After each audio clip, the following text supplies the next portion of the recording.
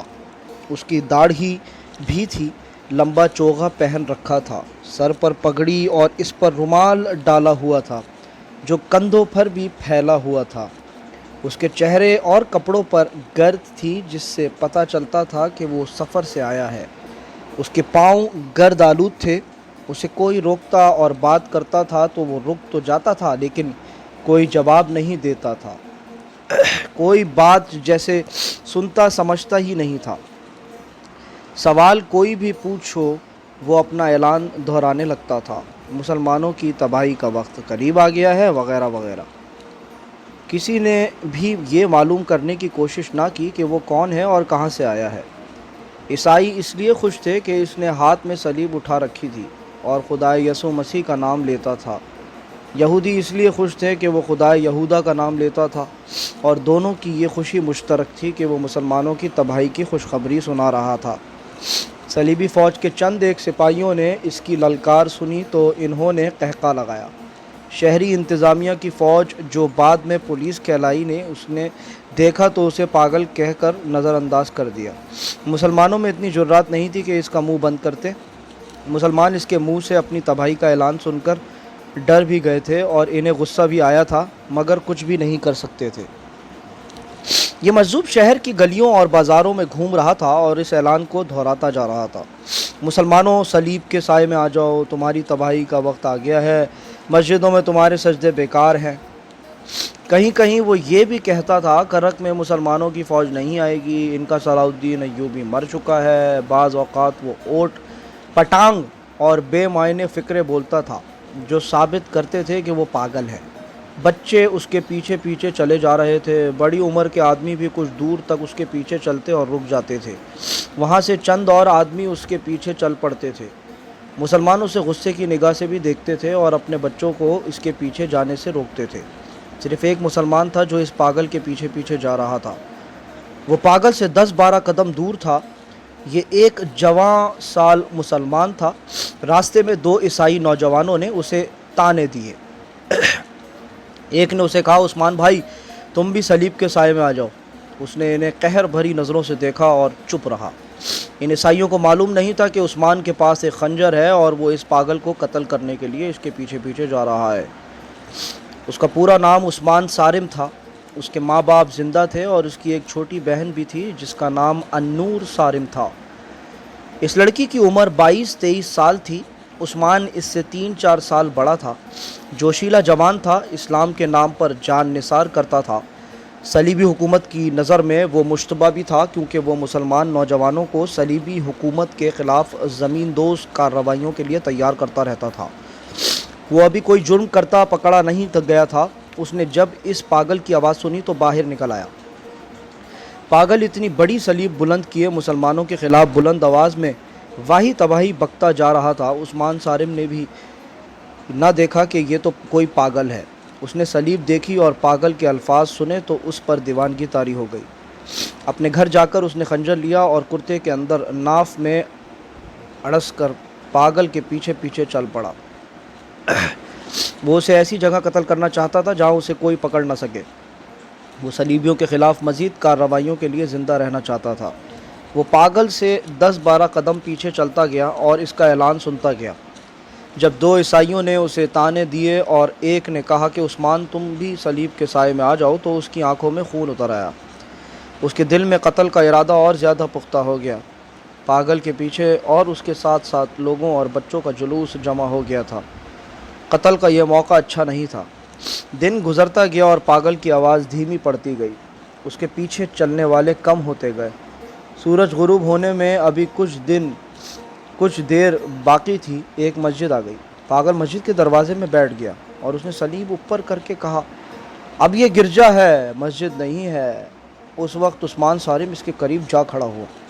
اسے اچھی طرح احساس تھا کہ یہ بے شک پاگل ہے، لیکن اس کے قتل کی سزا بھی موت ہوگی، کیونکہ اس نے صلیب اٹھا رکھی ہے اور یہ مسلمانوں کے خلاف نعرے لگا رہا ہے۔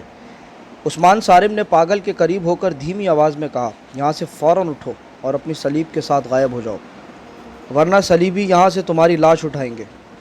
پاگل نے اسے نظر بھر کر دیکھا۔ اس کے سامنے بہت سے بچے کھڑے تھے۔ اس نے عثمان صارم کی دھمکی کا جواب دیے بغیر بچوں کو ڈانٹ کر بھاگ جانے کو کہا۔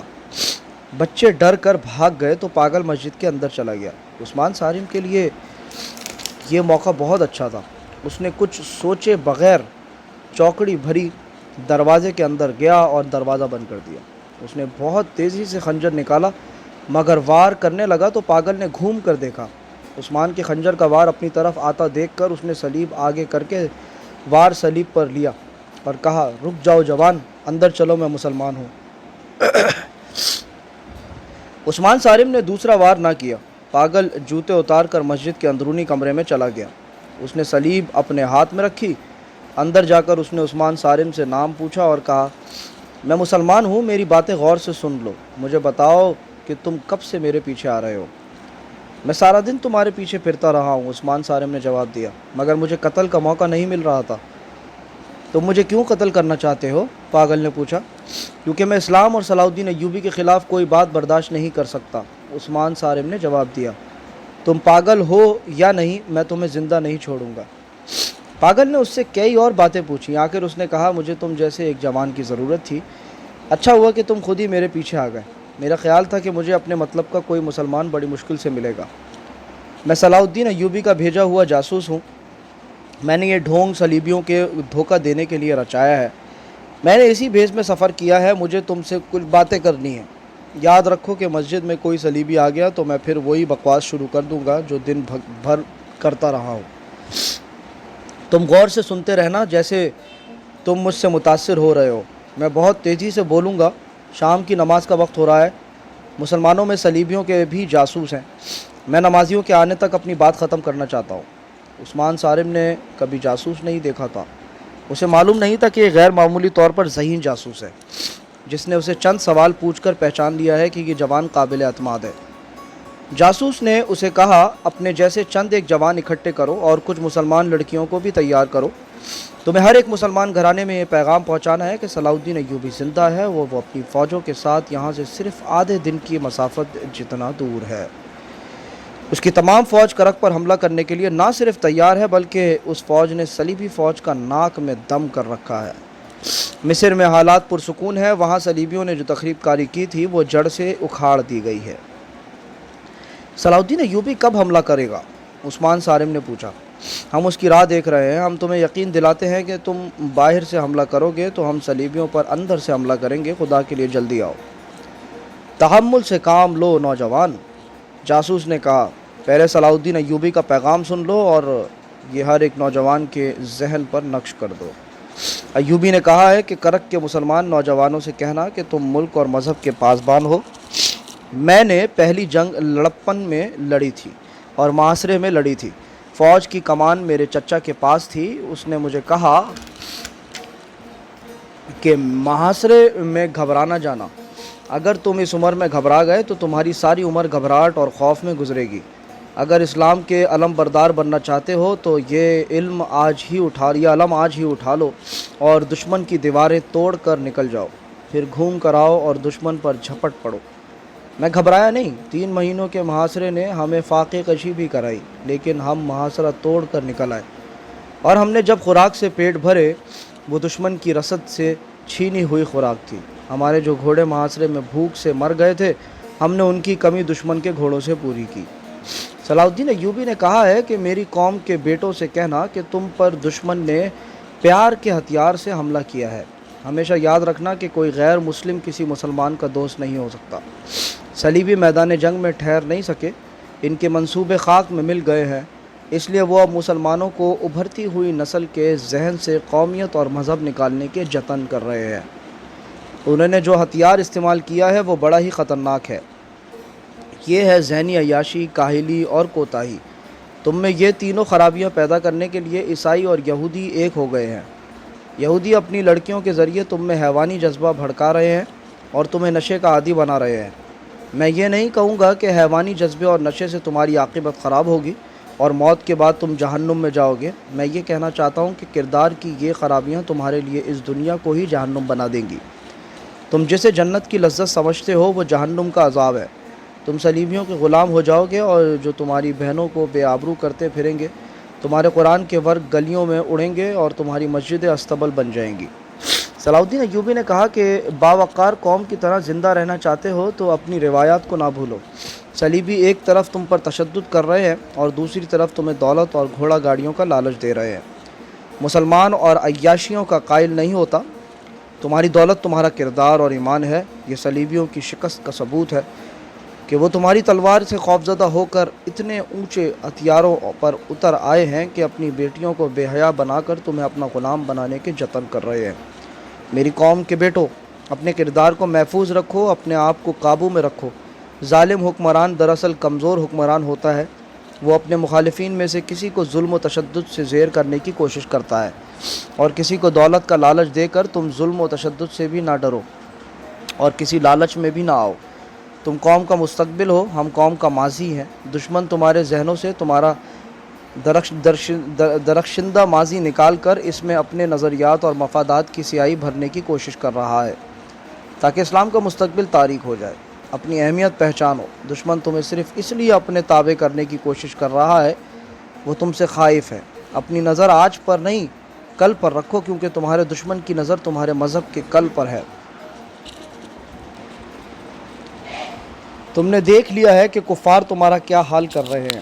اگر تم ذہنی عیاشی میں پڑ گئے تو تمام تر ملت اسلامیہ کا یہی حشر ہوگا۔ جاسوس نے سلطان ایوبی کا پیغام بہت تیزی سے عثمان صارم کو سنا دیا اور اسے عمل کے طریقے بتانے لگا۔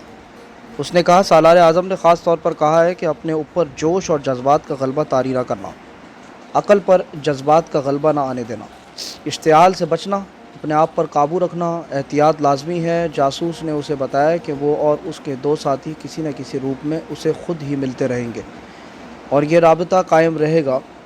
فوری طور پر ضرورت یہ ہے کہ مسلمان اپنے گھروں میں چوری چھپے کمانیں، تیر اور برچھیاں بنائیں اور گھروں میں چھپا کر رکھیں۔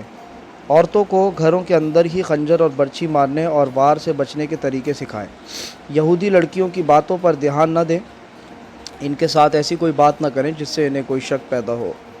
اپنے طور پر کوئی جنگی کارروائی نہ کریں، پہلے منظم ہو جائیں پھر قیادت بنائیں۔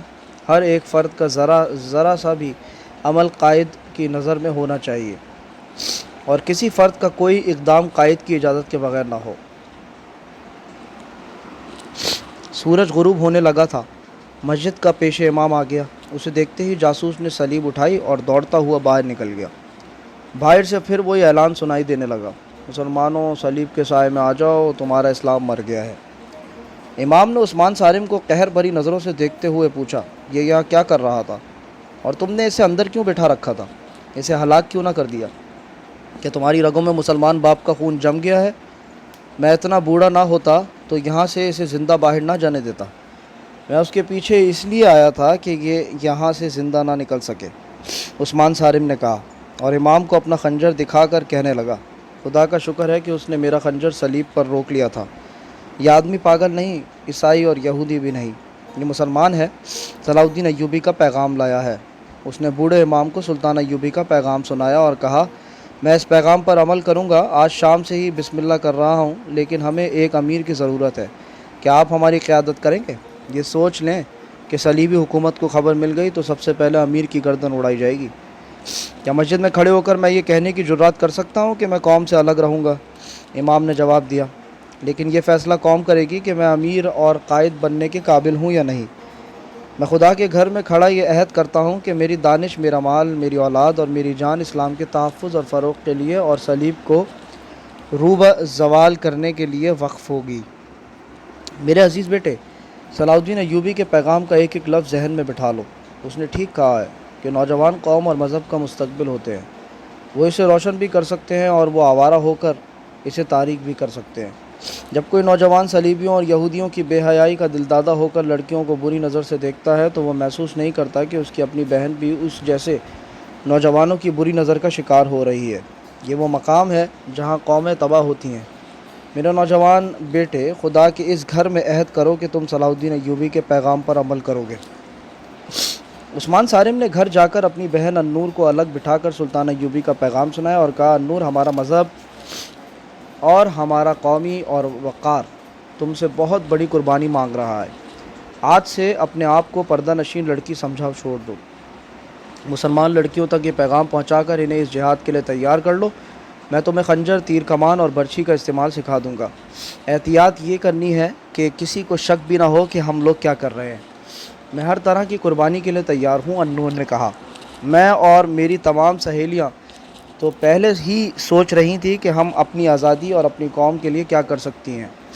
ہم تو مردوں کے منہ کی طرف دیکھ رہی ہیں۔ عثمان صارم نے اسے بتایا کہ صلاح الدین ایوبی اور اس کی فوج کے متعلق جتنی خبریں یہاں مشہور کی جاتی ہیں وہ سب جھوٹی ہیں۔ تمام مسلمان گھرانوں میں جا کر عورتوں کو صحیح خبریں سناؤ۔ عثمان صارم نے اسے صحیح خبریں سنائیں اور یہ بھی بتایا کہ مسلمانوں میں غدار اور صلیبیوں سے مخبر بھی ہیں۔ اس نے بہن کو ایسے 3-4 گھرانے بتائے اور کہا کہ ان کی عورتوں کو ہاتھ میں لو اور انہیں بتاؤ کہ ان کے آدمی غدار ہیں۔ انہیں یہ بھی کہو کہ عیسائی اور یہودی لڑکیوں کے پیار سے بچو، ان کا پیار محض دھوکہ ہے۔ کیا میں رینی کو یہاں آنے سے روک دوں؟ النور نے پوچھا۔ وہ تو تمہارے ساتھ بھی بے تکلف ہو گئی ہے۔ اسے میں کہوں گا کہ ہمارے گھر نہ آیا کرے، عثمان صارم نے کہا۔ وہ بہت تیز اور ہوشیار لڑکی ہے۔ رینی ایک نوجوان عیسائی لڑکی تھی۔ عثمان صارم کے گھر سے تھوڑی ہی دور اس کا گھر تھا۔ اس کا باپ شہری انتظامیہ کے کسی اونچے عہدے پر فائز تھا۔ لڑکی کا پورا نام رینی الیگزینڈر تھا۔ وہ النور کی سہیلی بنی ہوئی تھی۔ عثمان صارم کے ساتھ بھی اس نے گہرے مراسم پیدا کر لیے تھے۔ اسے دیکھ کر وہ بہت خوش ہوتی تھی۔ عثمان صارم ابھی اس کے قریب نہیں ہوا تھا۔ وہ وجیح جوان سمجھتا تھا کہ یہ عیسائی لڑکی ہے اور یہاں جاسوسی کرنے آتی ہے۔ اس نے رینی کو کبھی ناپسندیدگی کی نگاہ سے نہیں دیکھا تھا، بلکہ اس کے ساتھ ہنسی مذاق بھی کر لیتا تھا تاکہ اسے شک نہ ہو۔ اب جب اسے یہ ضرورت پیش آئی کہ رینی اس کے گھر نہ آیا کرے تو رینی کو یہ کہنا اس کے لیے مشکل ہو گیا کہ اب ہمارے گھر نہ آیا کرو، مگر اسے روکنا ضروری تھا کیونکہ وہ گھر میں اپنی بہن کو جنگی ٹریننگ دینا چاہتا تھا اور اسے معلوم نہیں تھا کہ اس کے گھر میں اب کیا راز آئیں گے۔ اس نے سوچ کر یہ طریقہ پسند کیا کہ النور سے کہا کہ رینی جب کبھی آئے تو یہ کہہ کر باہر چلی جایا کرو کہ کسی سہیلی کے گھر جا رہی ہوں۔ اس طرح اسے ٹالتی رہو اور وہ خود ہی آنا چھوڑ دے گی۔ کرک شہر کے لوگ اس پاگل کی باتیں کر رہے تھے جو مسلمانوں کی تباہی کی پیشن گوئی کرتا پھر رہا تھا۔ غیر مسلموں کو وہ بہت ہی اچھا لگا تھا۔ سب اسے ڈھونڈتے پھرتے تھے لیکن وہ کہیں نظر نہیں آ رہا تھا۔ سرکاری طور پر بھی اسے تلاش کیا جا رہا تھا کیونکہ مسلمانوں کو خوفزدہ کرنے اور ان کا جذبہ سرد کرنے کے لیے اس پاگل کا استعمال کرنے کا فیصلہ کیا گیا تھا۔ کسی کو معلوم نہیں تھا کہ وہ کہاں چلا گیا ہے۔ وہ اسی رات کہیں لاپتہ ہو گیا تھا۔ 10-12 روز اس کی تلاش ہوتی رہی۔ صلیبی حکام نے شہر کے باہر ہی گھوڑ سوار دوڑا دیے۔ انہیں توقع تھی کہ وہ اس شہر سے کہیں دوسرے شہر جا رہا ہوگا، مگر وہ کسی کو نہ ملا اور 10-12 دن گزر گئے۔ ان 10-12 دنوں میں عثمان صارم نے النور اور اس کی 3 سہیلیوں کو ہتھیار کا استعمال سکھا دیا۔ اس نے انہیں تیغ زنی بڑی محنت سے سکھائی۔ اس کے علاوہ اس نے مسلمان نوجوانوں کو درپردہ سلطان ایوبی کا پیغام سنا کر زمین دوز محاذ پر جمع کر لیا۔ ان نوجوانوں نے ان مسلمانوں کاریگروں کا تیار کر لیا جو برچیاں اور تیر و کمان وغیرہ بناتے تھے۔ یہ سب صلیبیوں کے ملازم تھے۔ وہ اپنے لیے کوئی ہتھیار نہیں بنا سکتے تھے۔ مسلمانوں کو کوئی ہتھیار رکھنے کی اجازت نہیں تھی۔ ان کاریگروں نے گھروں میں چوری چھپے ہتھیار بنانے شروع کر دیے۔ یہ بہت ہی خطرناک کام تھا۔ پکڑے جانے کی صورت میں صرف سزائے موت ہی نہیں بلکہ مرنے سے پہلے صلیبی درندوں کا بھیانک اذیتیں تھیں۔ وہاں کوئی مسلمان کسی معمولی سے جرم یا محض شک میں پکڑا جاتا تو اس سے پوچھا جاتا تھا کہ مسلمان گھرانوں کے اندر کیا ہو رہا ہے اور جاسوس کہاں ہیں۔ اس کے ساتھ ہی اس کے جسم کو روئی کی طرح ڈھونڈنا شروع کر دیتے۔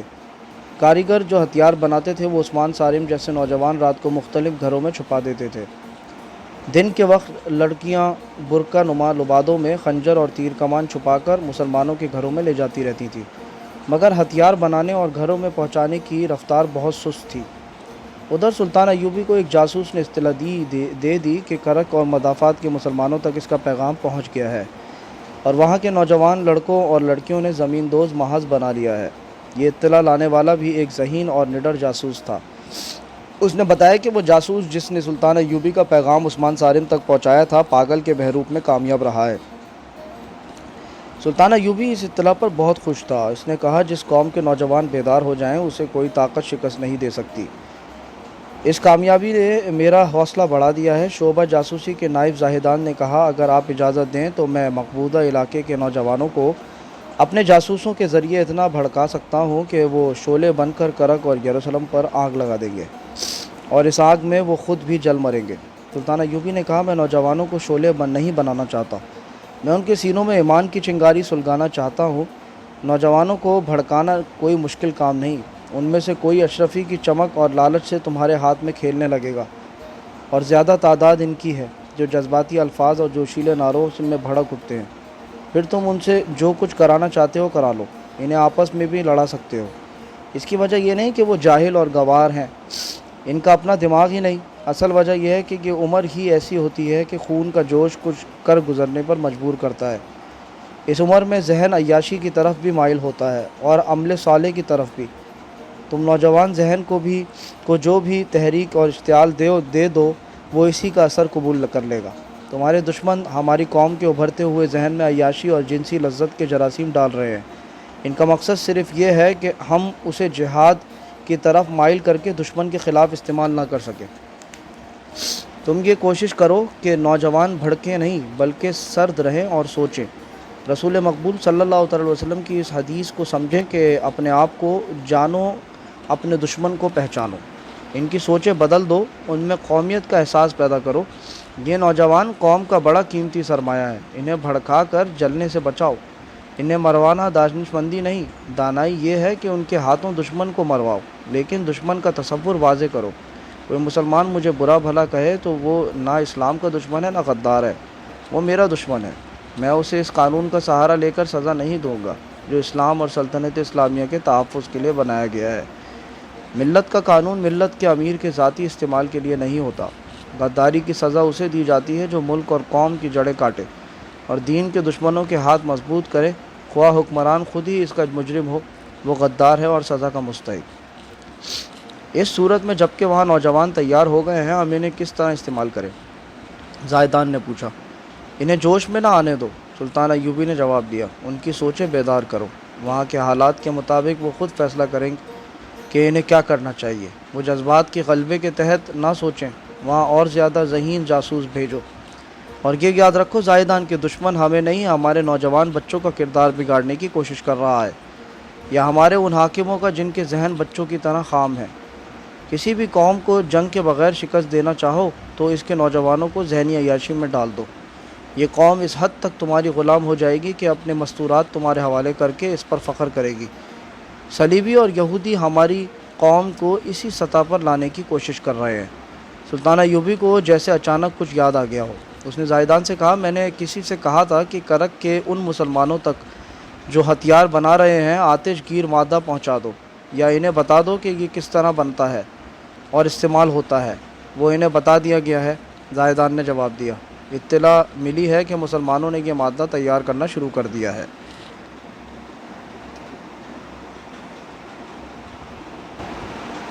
تو ساتھیوں، آج کا پارٹ نمبر 34 ختم ہوا چاہتا ہے۔ امید ہے کہ آپ لوگوں کو پسند آیا ہوگا۔ چینل کو لائک کریں، سبسکرائب کریں، شیئر کریں اور مجھے دعاؤں میں یاد رکھیں۔ اللہ حافظ۔ السلام علیکم ورحمۃ اللہ وبرکاتہ۔ کل ملتے ہیں پارٹ 35 کے ساتھ۔